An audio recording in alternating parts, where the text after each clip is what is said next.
Welcome to the Late Show, one and all. I am your host, Stephen Colbert. Ladies and gentlemen, tonight in Washington, D.C., the city is on high alert. The National Guard has been called out. Barricades have been reinstalled in front of the Capitol. Liberty is girding her loins. And they popped a condom on the Washington monuments. Everyone's protecting themselves because up to 700 people are expected to attend Saturday's Justice for J6 rally in support of those who rioted at the U.S. Capitol on January 6th. Yeah.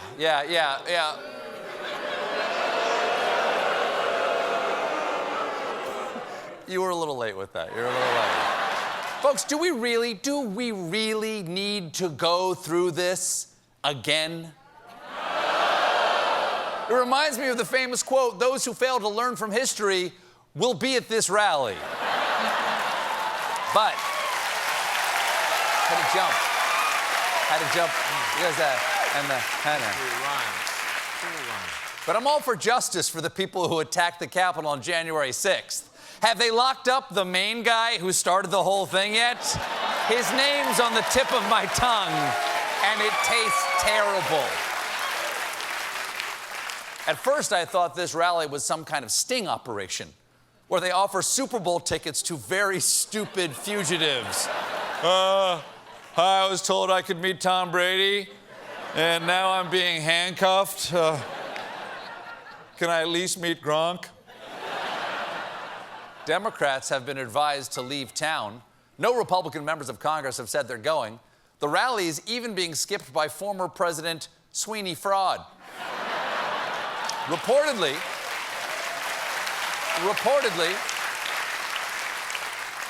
he views the planned protest as a setup that the news media will use against him regardless of the outcome. Yep, he's damned if he does and damned if he doesn't. Point is, he can go to hell. But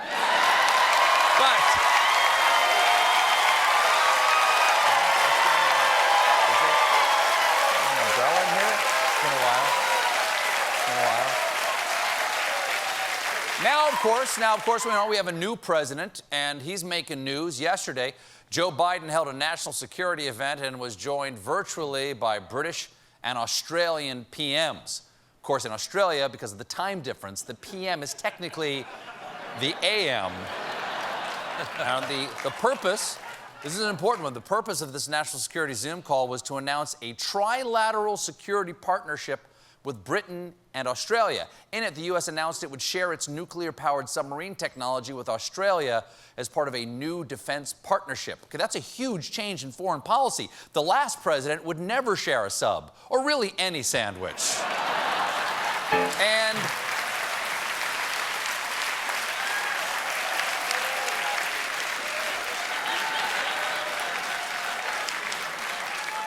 prison style. Australia really needs these submarines because they have some real problems with their old submarine technology. Take a look.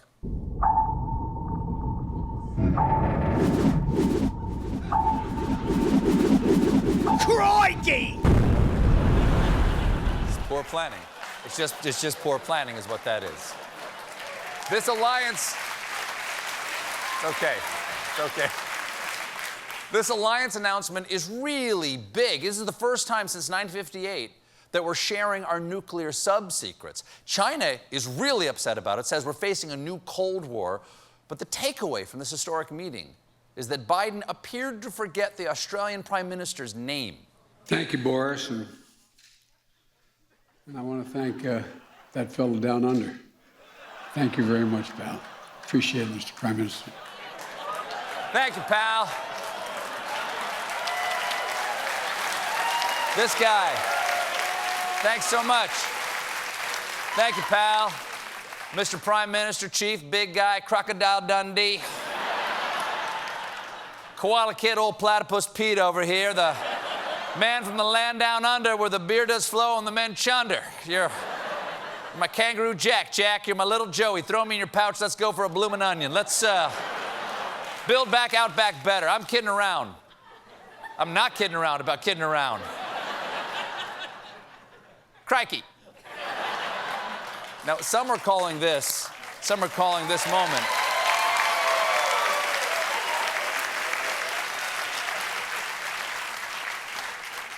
You guys are a cheap date. I like it.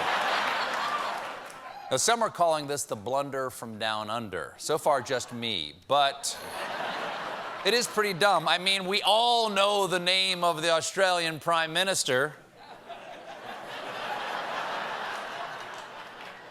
Mr. Incorrect Passcode. Well, that's the news from down under. Here in the up over, the space race has been heating up, inspiring billionaires everywhere to build their own giant fire penis. But now average Joes like you and me are getting in on the game, and I'll tell you all about it in our latest installment of Space News. Civilians in Space Edition. Buddy, what's the Wi-Fi password up here? Last night, aerospace company SpaceX made history by launching the first all-civilian crew to orbit the Earth, meaning there were no professional astronauts on board. Houston, we have a problem, but I have no idea what the problem is.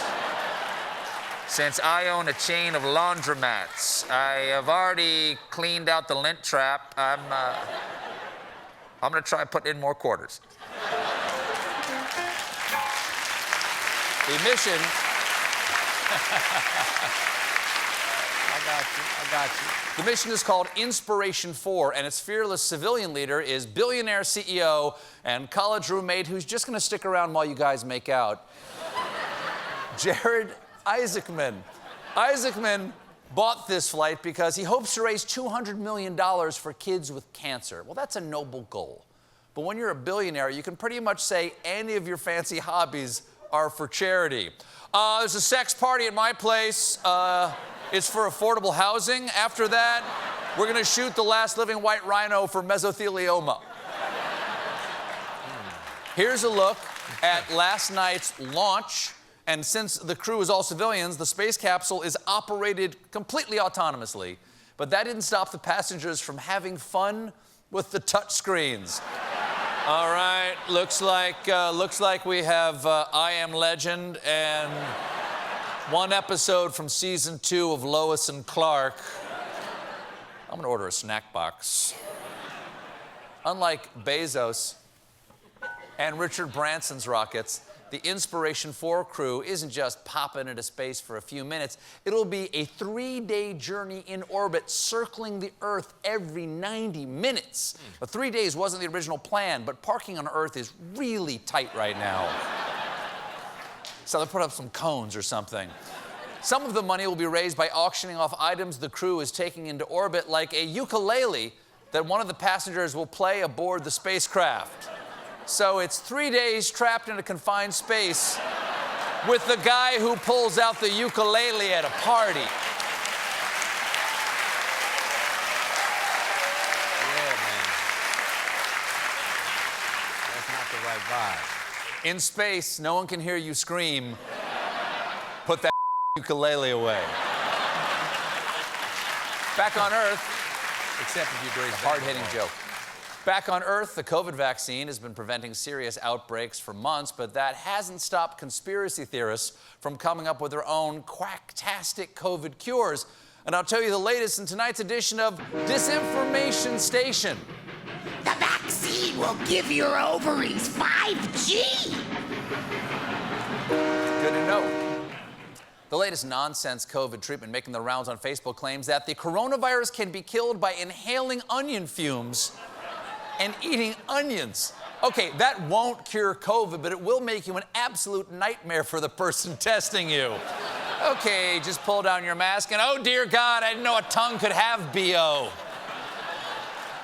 And it's not just eating. The same posts also claim that simply placing onions around your house can ward off the virus. And if you add garlic, you can ward off vampires that have the virus.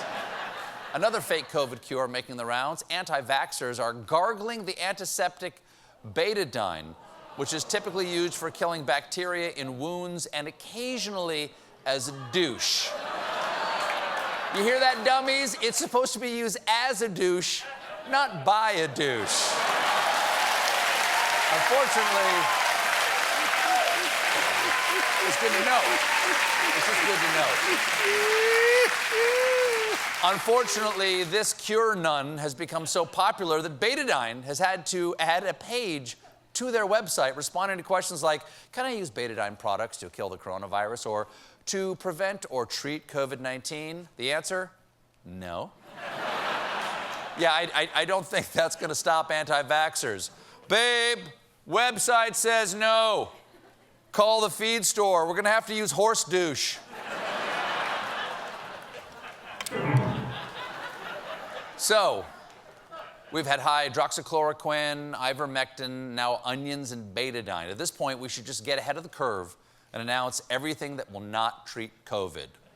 Witch hazel, Tide Pods, Pepto-Bismol up the butt, licking batteries, doing jumping jacks, snorting Dorito dust, 2 turntables and a microphone, hush puppies, 1 turntable and a microphone, expired Zima, really a spicy meatballs, saying Candyman in the mirror 5 times, or getting bangs.